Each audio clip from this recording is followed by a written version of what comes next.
ఆంధ్రప్రదేశ్లో 2024 ఎన్నికల్లో అనూహ్య మార్పులు అయితే చోటు చేసుకున్నాయని చెప్పాలి. అలాగే వైఎస్ఆర్సీపీ పార్టీ వైనాట్ 175 అంటూ ముందుకెళ్ళినటువంటి వైసీపీకి అయితే 175 స్థానాలు కాకుండా 11 స్థానాలకే ప్రధానంగా ప్రతిపక్ష హోదా కూడా లేకుండా పరిణామాలు ఏపీ ప్రజలైతే ఇచ్చినటువంటి పరిస్థితి అందరూ కూడా తెలిసిందే. ఈ నేపథ్యంలో ప్రధానంగా ఇప్పుడు ఓటమి గల కారణాలను వైఎస్ఆర్సీపీ ఒక పక్కన జగన్మోహన్ రెడ్డి సమావేశాలు నిర్వహించుకుంటూ ఒక పక్కన సమావేశాలు నిర్వహిస్తూ ఉండడం, ఎందుకు ఓడం అనేది దానిపై సమీక్షలు నిర్వహిస్తున్నారు. ఈ నేపథ్యంలో ప్రధానంగా చూసుకుంటే వైఎస్ఆర్సీపీ పార్టీ కాంగ్రెస్లో విలీనం అవుతుందని చెప్పేసి ప్రధానంగా వైఎస్ఆర్సీపీ పార్టీపై సంచలన కామెంట్ చేశారు. అలాగే ఎన్డీఏ అభ్యర్థిగా ఉన్నటువంటి BJP MLA Anaparthi MLA Nallamalli Ramakrishna Reddy మొత్తం కాంగ్రెస్లో విలీనం చేస్తున్నారంటూ సంచలన కామెంట్స్ రాష్ట్ర వ్యాప్తంగా కూడా సంచలనంగా మారే. దీనిపై మాట్లాడే ప్రయత్నం చేద్దాం. ప్రస్తుతం అనపర్తి ఎమ్మెల్యే రామకృష్ణారెడ్డి ఉన్నారు. సార్, ఏంటి ఇప్పుడు ప్రతిపక్ష హోదా కూడా జగన్మోహన్ రెడ్డి ఇవ్వలేదు. ఈ నేపథ్యంలోనే మొత్తం వైసీపీ పార్టీనే కాంగ్రెస్లో విలీనం చేస్తూ ఉన్నారంటూ కామెంట్ చేయడం జరిగింది. దీన్ని ఎలా చూడాలంట? సార్, ప్రతిపక్ష హోదా స్పీకర్ ఇవ్వడం కాదు సార్, ప్రజలు ఇవ్వలేదు ఆయనకి ప్రతిపక్ష హోదా. ప్రజలే తిరస్కరించారు ప్రతిపక్ష నాయకుడిగా నువ్వు పనికిరావని. అంచేత ప్రజలు ఇచ్చిన తీర్పుని ప్రభుత్వం అసెంబ్లీ గౌరవించాలి, అంతే చేస్తుంది. అంటే కాంగ్రెస్ పార్టీలో విలీనం చేస్తున్నారు వైసీపీ పార్టీ అని, అలా గతంలో తల్లి పార్టీ పిల్ల పార్టీ అంటూ కామెంట్స్ కూడా జరిగాయి. ఈ పరిణామం ఇప్పుడు అంతా కూడా నిజమైన అవకాశం ఉందంటారా? ఇప్పుడు తల్లి పార్టీ పిల్ల పార్టీ ఏకంగా ఆపోతూ ఉంది. మళ్ళీ సాగర సంగమం మరలా జరగబోతూ ఉంది. ఆ దిశగా ప్రయాణం జరుగుతూ ఉంది. ఏం జరుగుతుందో వేచి చూద్దాం. ఆ ప్రతిపాదన అయితే నడుస్తూ ఉంది. ప్రతిపాదనలో మరి ఈయన కండిషన్స్ ఉన్నాయి. షర్మిల గారిని తప్పించాలంటున్నారు. వీళ్ళకి ఆత్మీయతలు, అనురాగాలు ఇవన్నిటికన్నా డబ్బు అనేది ముఖ్యం, అధికారం అనేది ముఖ్యం. ఆ రెండింటి ముఖ్యంతో చెల్లెలను తప్పించి తనను విలీనం చేస్తానని ఒక ప్రతిపాదన డీకే శివకుమార్ దగ్గర తెచ్చినట్టుగాను, స్టాలిన్ గారి సపోర్ట్ కూడా తీసుకుంటున్నట్టుగాను వినవస్తూ ఉన్నాయి. ఏ గమ్యం ఎటో జరుగుతుందనేది చూద్దాం. అంటే ప్రధానంగా అతను అసెంబ్లీలో అడుగుపెట్టి ప్రమాణ స్వీకారం చేసి వెంటనే వెళ్ళిపోవడం జరిగింది. వెంటనే తను పులివెందులు కూడా వెళ్ళడం జరిగింది. అక్కడ పరిణామాలన్నీ చూస్తుంటే ఏ విధంగా ఉండాలి? సొంత నియోజకవర్గంలో ఆయన పరిస్థితి ఏ విధంగా ఉందనుకోవాలి? ఇందాకే చెప్పా, పూలమ్మిన చోట కట్లమ్మడం అనేది. మొన్నటి వరకు పులివెందుల్లో రాజసం, ఒక విధమైన రాజసం వెలగబెట్టిన మనిషి ఇవాళ దయనీయమైన పరిస్థితికి వచ్చారు. సాక్షాత్తు సొంత పార్టీ కార్యకర్తలు పులివెందులు వెళ్తే పులివెందుల్లో రాళ్లతో కొట్టారు, బెంగళూరు వెళ్తే బెంగళూరులో రాళ్లతో కొట్టారు. సాక్షాత్తు ఓడిపోయిన అభ్యర్థులు కానీ గెలిచిన ఎమ్మెల్యేలు కానీ కనీసం మొహం చూపించిన పరిస్థితి, ఒంటరి పరిస్థితి. ఇటువంటి పరిస్థితుల్లో అటువంటి సైకో ఉండలేని పరిస్థితి వస్తుంది సాధారణంగా. అందుకోసం ఒక పెద్ద పార్టీలోకి వెళ్ళిపోతే కనీసం కొంత జీవనం గడపవచ్చు అనే ఆలోచన కూడా ఉంటుంది డెఫినెట్గా. ఆయన పార్టీ నడపడం అనేది అసాధ్యం. ఎందుకంటే ఎమ్మెల్యేలని దారుణమైన పరిస్థితిలో చూశాడు ఆయన. కనీసం మినిమం గౌరవం కూడా ఇవ్వకుండా ఎమ్మెల్యేలని పాలెగాళ్ళుగా చూసిన పరిస్థితి. అటువంటి పరిస్థితులు ఇవాళ వాళ్ళకి స్వేచ్ఛ వచ్చింది, వాళ్ళెవరూ దరిచేరిన పరిస్థితి. అసలు ఇవాళ సమీక్ష ఏం చేశాడు సార్? ఇందాక మీరు సమీక్ష అన్నాడు. ఓడిపోయిన పార్టీ ఎందుకు ఓడిపోయాం కారణాలు వెతుక్కోవాలి. ఆయన ఈరోజు కూడా ఏం చెప్తా ఉన్నాడు? 4 సంవత్సరాలు వేచి చూడండి, 4 సంవత్సరాలు అయిన తర్వాత మరలా ప్రజలు ఇస్తారు, మరలా 175కి 175 గెలుస్తా ఉన్నాడు. ఆ వైనాట్ 175 అనేది ఆయన మైండ్లోంచి పోనంతసేపు ఆయన పరిస్థితి ఇలాగే ఉంటుంది. అంటే వైనాట్ 175 అంటూ ఒక వైఎస్ఆర్సీపీ పార్టీ ఒక సింగిల్గా పోటీ చేసిన పార్టీ ఈ విధంగా ఒక్కసారిగా మారిపోయి అందులో ఒక విలీనం అయ్యే అవకాశం ఉందంటారా? అవకాశాలు ఎక్కువ ఉన్నాయా? జగన్మోహన్ రెడ్డి ఏ నిమిషానికి ఏ నిర్ణయం తీసుకుంటాడో ఎవరికీ తెలియదు. ఆయనకి మాట తప్పను మడమ తిప్పను అనేది మాటల వరకే పరిమితం. ఆనాడు జైలుకి వెళ్ళి బెయిల్ రావడానికి సాక్షాత్తు సోనియా గాంధీ కాళ్ళు పట్టుకుంటేనే బెయిల్ వచ్చిందనేది అందరికీ తెలిసిన సత్యం. ఆయన జుట్టు పట్టుకోవడానికి సిద్ధం, కాళ్ళు పట్టుకోవడానికి సిద్ధం. ఇప్పుడు ఉన్నటువంటి ఎంపీలు కూడా మోడీకే సపోర్ట్ చేస్తారు, అది మీ పార్టీలో కూడా వచ్చే అవకాశం ఉందంటున్నారు. మరి దాన్ని ఎలా చూడాలంటారు? ఎవరు దారి వాళ్ళు చూసుకుంటున్నారండి, ఎవరు రక్షణ వాళ్ళు చూసుకుంటున్నారు. పార్టీలు కూడా అందరినీ చేర్చుకోవు కదా. వారి నేర చరిత్ర, వారి అవినీతి చరిత్ర, వారు మిత్రపక్షాలతో ప్రవర్తించిన విధానం ఇవన్నీ పరిగణలోకి తీసుకుని ఏ పార్టీ అయినా వారిని కూడా చేర్చుకుంటుంది. అందుకోసమే వాళ్ళు దిక్కుతోచిన పరిస్థితిలో ఉన్నారు. వాళ్ళందరినీ చూసి జగన్మోహన్ రెడ్డి దిక్కుతోచిన పరిస్థితి వచ్చింది.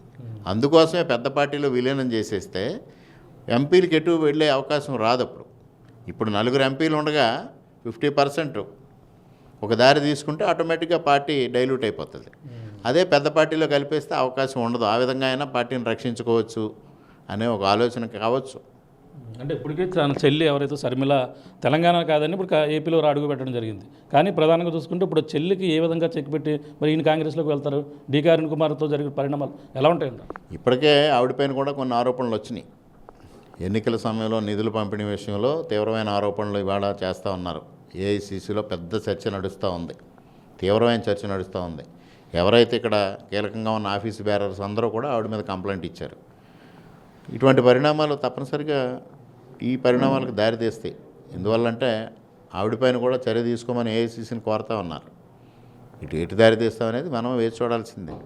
అంటే కూటమి వైసీపీ కక్ష పెట్టి దాడులు చేస్తున్నారు, అలాగే ఏదైతే పార్టీ కార్యాలయాలన్నీ కూడా ధ్వంసం చేస్తున్నారని చెప్పేసి మరొక వాదన కూడా ఉంటుంది. దీన్ని ఎలా చూడాలంటారు?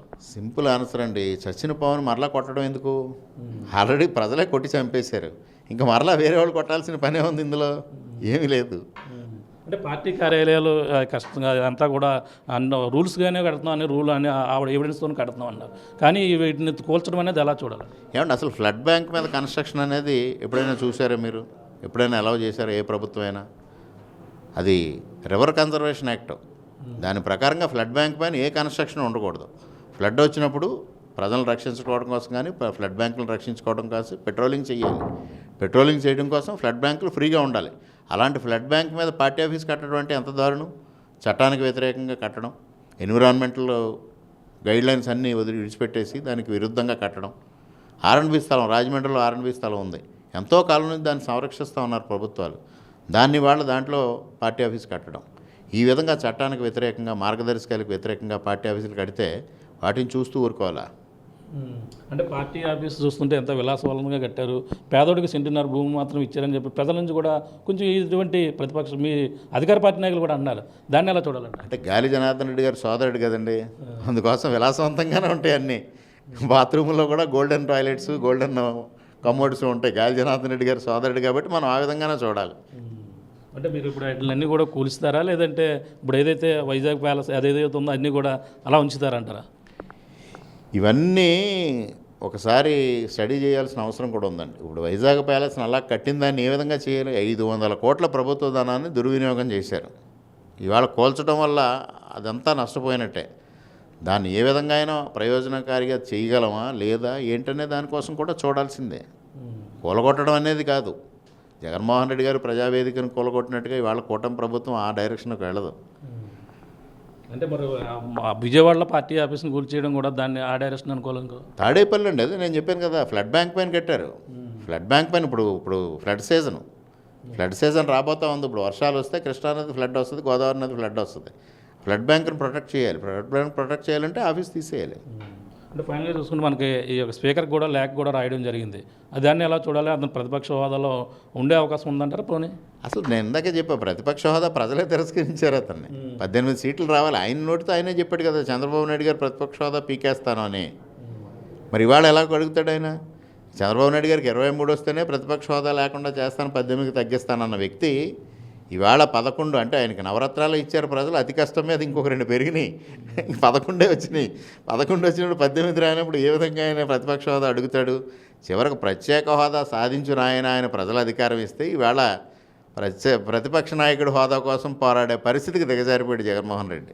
ఫైనల్గా ఈ పరిణామాలన్నీ కూడా ఇప్పటికీ కాంగ్రెస్లో అవి అవకాశం ఉందో, పక్కన ప్రతిపక్ష హోదా ఎలాగ ప్రజలు లేదన్నారు, మీరు కూడా ఇవ్వడం ఉండదు. అంటే ఇంక ఎన్నాళ్ళలో జరిగే అవకాశం ఉంది కాంగ్రెస్లోకి పోవడానికి? అది కాంగ్రెస్ పార్టీ అయినా చెప్పాలి, జగన్మోహన్ రెడ్డి గారు అయినా చెప్పాలి. నేను in what way I'm concerned. చూస్తున్నా ఇది పరిస్థితి. అయితే సంచలన కామెంట్స్ చేశారు. ఏదైతే వైఎస్ఆర్సీపీ వైనాట్ 175 ఉన్న వైసీపీకి అయితే 2024లో ఊహించని అనుభవం ఎదురైందని చెప్పాలి. ఏదైతే వైఎస్ఆర్సీపీ పార్టీ ఇప్పుడంతా కూడా ఆ కాంగ్రెస్లో విలీనం చేయబోతున్నారని కూడా సంచలన కామెంట్ చేశారు. తన చెల్లికి చెక్ పెట్టి ప్రధానంగా వాళ్ళ కుటుంబ విభేదాలు ఏదైతే అన్నీ కూడా అనుకూలించే విధంగా కాంగ్రెస్ పార్టీలోకి వెళ్లేందుకు బెంగళూరులో మంతనాలు జరుగుతున్నాయంటూ, అలాగే బీజేపీ ఎమ్మెల్యేగా ఉన్నటువంటి ఎన్డీ అభ్యర్థి అనపర్తి ఎమ్మెల్యే నల్లమల్లి రామకృష్ణారెడ్డి అయితే సంచలన కామెంట్ చేస్తారు. చూడాలి దీనిపై పరిణామాలు ఏ విధంగా ఉంటాయనేది కూడా ఆసక్తికరంగా మారిందని చెప్పాలి. ఇది కూడా ఉన్న తాజా పరిస్థితి. కెమెరా రాముతో ప్రకాష్, RTV అనపర్తి నుంచి. మరిన్ని వీడియోస్ కోసం ఛానల్ ని సబ్స్క్రైబ్ చేయండి. లేటెస్ట్ అప్డేట్స్ కోసం వాట్సాప్ ఛానల్ ని ఫాలో చేయండి. అండ్ లింక్ డిస్క్రిప్షన్ లో ఉంది.